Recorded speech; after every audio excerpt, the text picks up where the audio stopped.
10절에서 25절 말씀입니다. 사무엘하 5장 10절에서 25절 말씀입니다. 함께 한 절씩 교독하도록 하겠습니다. 만군의 하나님 여호와께서 함께 계시니 다윗이 점점 강성하여 나아가니라.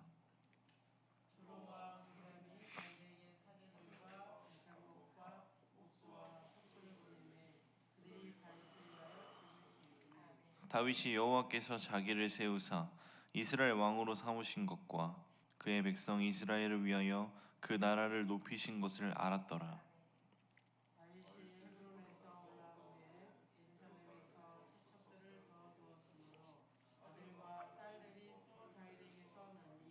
예루살렘에서 그에게 낳은 자들의 이름은 삼무아와 소박과 나단과 솔로몬과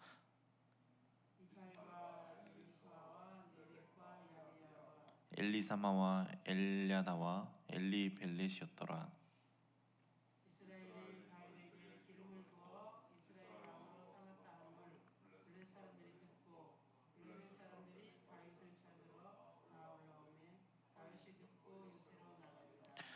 블레셋 사람들이 이미 이르러 르바임 골짜기에 가득한지라.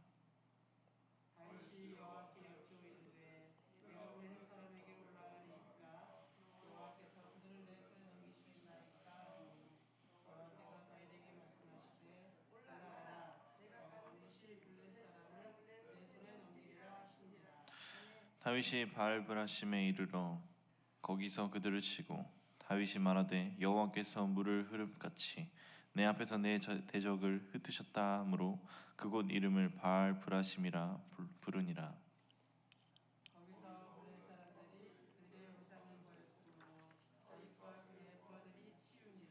블레셋 사람들이 다시 올라와서 르바임 골짜기에 가득한지라.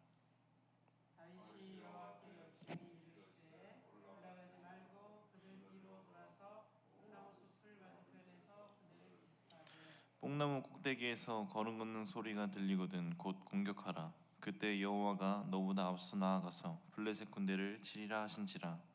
이에 다윗이 여호와의 명령대로 행하여 블레셋 사람들을 쳐서 게바에서 게셀까지 이르니라.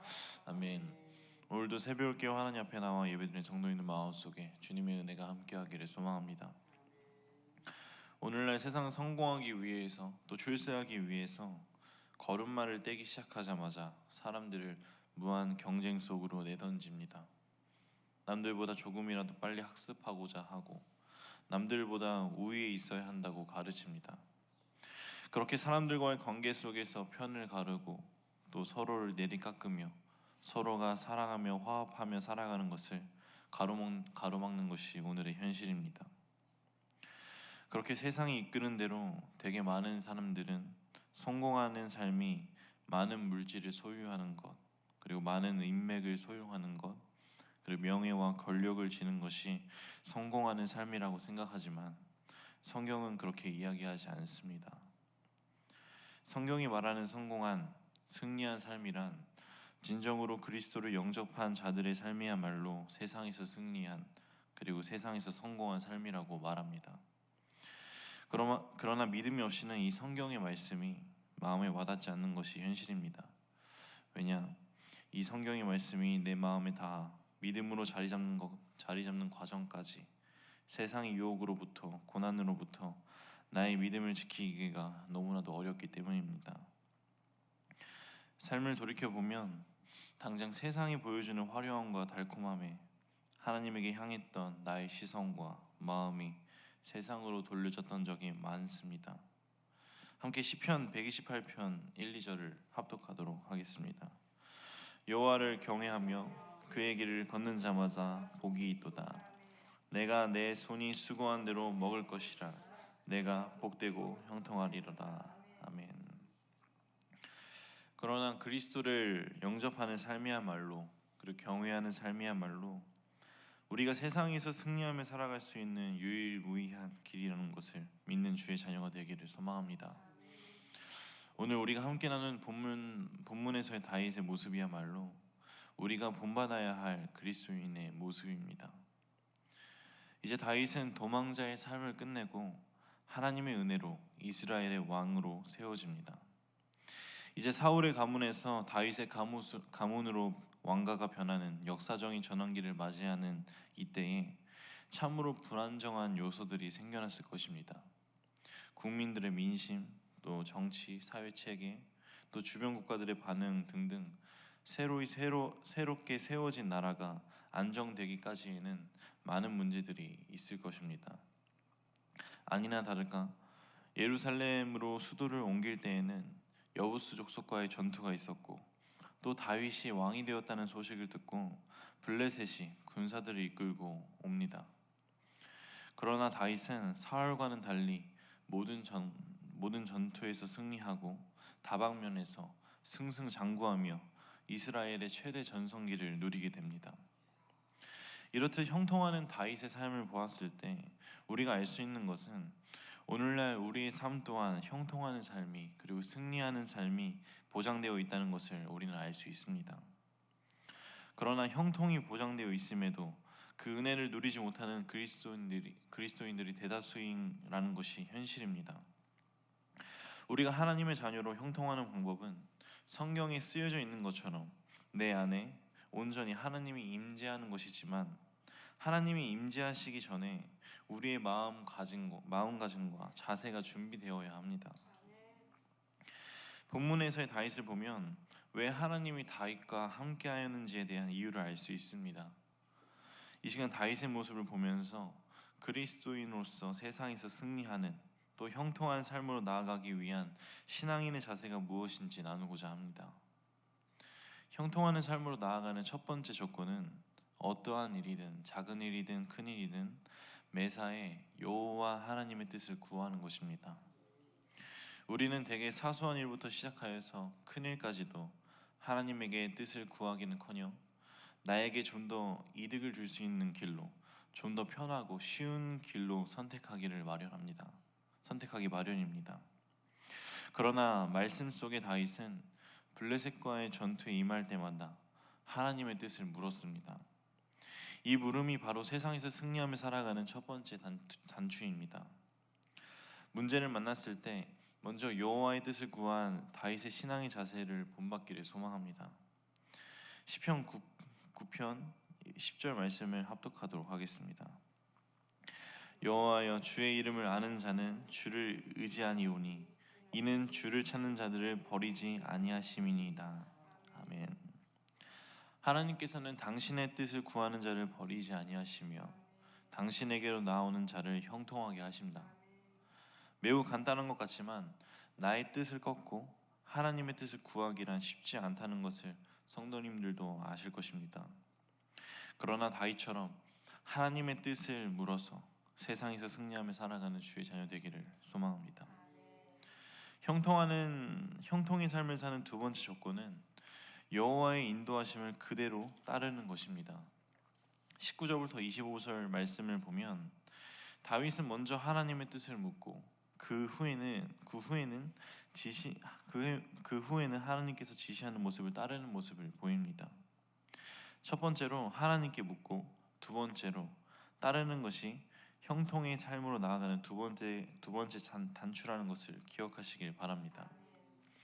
하나님의 말씀을 의지하고 순종하였을 때 모세가 이스라엘 백성들을 애굽에서 이끌어낼 수 있었고, 또 여호수아가 가나안 땅을 정복할 수 있었습니다. 눈앞에 하나님이 가라고 하시는 길과 내가 가고자 하는 길과의 갈림길에서 하나님이 가라고 하시는 길을 스스럼없이 걸어가는 것은 말처럼 쉽지 않을 것입니다. 함께 출애굽기 4장 4절 말씀을 합독하도록 하겠습니다. 여호와께서 모세에게 내 손을 내밀어 저 뱀의 꼬리를 잡으라고 말씀하셨다. 그래서 모세가 손을 내밀어 그 뱀을 잡으니 다시 그것이 지팡이가 되었다. 아멘. 처음 하나님께서 모세를 만나셨을 때 모세에게 지팡이를 땅에 던지라 하셨습니다. 그래서 던졌더니 지팡이가 뱀으로 변하게 되었습니다. 이때 하나님께서는 모세에게 또 말씀하십니다. 뱀의 꼬리를 잡아라. 뱀을 잡을 때는 절대적으로 머리를 잡아야 합니다. 왜냐, 꼬리를 잡게 되면 뱀의 머리가 돌아와 팔을 물기 때문입니다. 그러나 말씀 속에서 하나님은 뱀의 꼬리를 잡으라고 하십니다. 모세는 처음 뱀의 모습을 보았을 때 두려웠지만 하나님의 말씀이 이해가 안 됐지만 이내 하나님의 말씀대로 뱀의 꼬리를 잡으니 그 뱀이 훗날 홍해를 가르고 또 바위에서 샘을 터지게 하는 기적의 통로가 되어집니다. 지팡이를 던지는 것은 쉽습니다. 그러나 뱀의 꼬리를 잡는 것은 쉽지 않은 일입니다. 그러나 모세는 그 순간 하나님의 뜻에 순종하며 따랐을 때 위대한 이스라엘의 지도자가 되었습니다. 우리 생명나무 성도님들도 그러하기를 소망합니다. 어떠한 일이든 매사에 하나님의 뜻을 구하고 구한 이후에 그 뜻을 따라 전적으로 순종하는 신앙인이 되기를 소망합니다. 마지막으로 형통의 삶 세 번째 조건은 충분히 하나님께 감사하는 것입니다.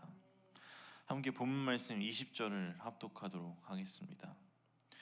다윗이 바알브라심에 이르러 거기서 그들을 치고 다윗이 말하되 여호와께서 물을 흩은같이 내 앞에서 내 대적을 흩으셨다 하므로 그곳 이름을 바알브라심이라 부르니라. 아멘.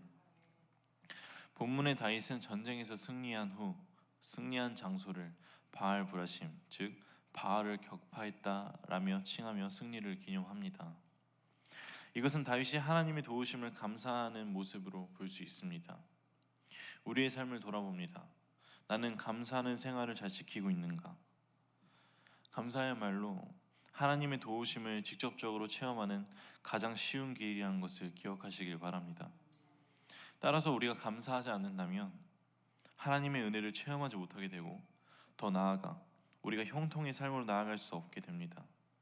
그러므로 범사에 감사하는 삶이 바로 우리에게 있어서 꼭 필요한 신앙인의 자세라는 것을 마음에 새기며 범사에 감사하라 말씀하셨던 성경의 말씀을 행하며 살아가는 주의 자녀 되기를 소망합니다. 정리하겠습니다. 본래 우리는 하나님의 자녀이기 때문에 세상에서 승리하며 살아가는 것이 당연한 것입니다. 그러나 우리는 하나님의 자녀로서 누려야 할 것들을 제대로 누리지 못하며 살아갑니다.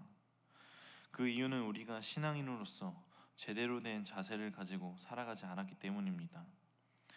때문에 오늘 우리가 함께 나눈 말씀인 다윗의 신앙의 모범의 자세인 하나님의 뜻을 구하고 그 뜻에 순종하고 또 하나님께 감사와 영광을 돌리는 자세가